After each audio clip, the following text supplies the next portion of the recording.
देश में 1 फरवरी 2025 को केंद्रीय वित्त मंत्री निर्मला सीतारमण संसद में आम बजट पेश करेंगे। इस महत्वपूर्ण कार्यक्रम से पहले प्रधानमंत्री नरेंद्र मोदी के नेतृत्व वाली सरकार ने सरकारी कर्मचारियों के लिए बड़ा कदम उठाते हुए यूनिफाइड पेंशन स्कीम यूपीएस को औपचारिक रूप से नोटिफाई कर दिया है। इसके साथ ही यह घोषणा भी हो गई है कि यह नई पेंशन योजना 1 अप्रैल 2025 से लागू होगी।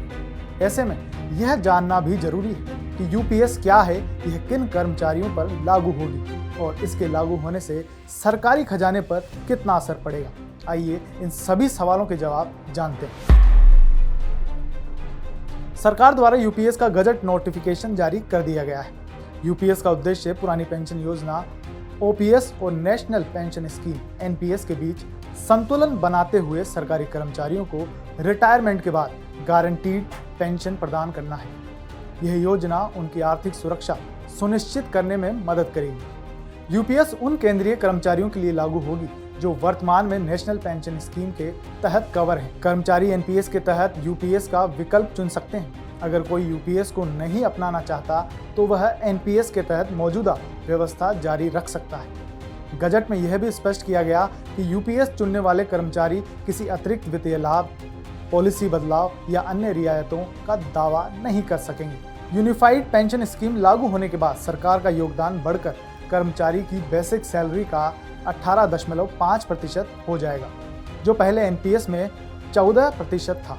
केंद्रीय मंत्री अश्विनी वैष्णव ने बताया कि यूपीएस से पहले साल में सरकारी खजाने पर 6,250 करोड़ का अतिरिक्त बोझ होगा। एनपीएस के तहत कर्मचारी अपनी बेसिक सैलरी का 10% योगदान करते हैं। केंद्र के 23 लाख कर्मचारियों को यूनिफाइड पेंशन स्कीम का लाभ मिलेगा, जिसके तहत कर्मचारी के 12 महीने की एवरेज बेसिक सैलरी का 50% हिस्सा रिटायरमेंट के बाद आजीवन दिया जाएगा। इसके लिए कर्मचारियों को कम से कम 25 साल तक सेवा देनी होगी। समय समय पर इस तय पेंशन में महंगाई राहत यानी डीआर का लाभ भी जोड़ा जाएगा। कर्मचारी के मौत के बाद फैमिली में से किसी एक योग्य सदस्य को कर्मचारी के पेंशन का 60% हिस्सा दिया जाएगा, जबकि अगर किसी कर्मचारी ने सिर्फ 10 साल या उससे अधिक तक सर्विस की है तो उसे कम से कम पेंशन 10,000 रुपये दिए जाने का प्रावधान है। नई स्कीम के अन्य और बड़े लाभों की बात करें तो यूपीएस के तहत ग्रेच्युटी के अलावा रिटायरमेंट पर एक मुश्त राशि भी दी जाएगी। इसका कैलकुलेशन कर्मचारियों के हर 6 महीने की सेवा पर मूल वेतन और महंगाई भत्ते के 10वें हिस्से के तौर पर किया जाएगा। इसमें ग्रेच्युटी की अमाउंट ओपीएस की तुलना में कम हो सकती है।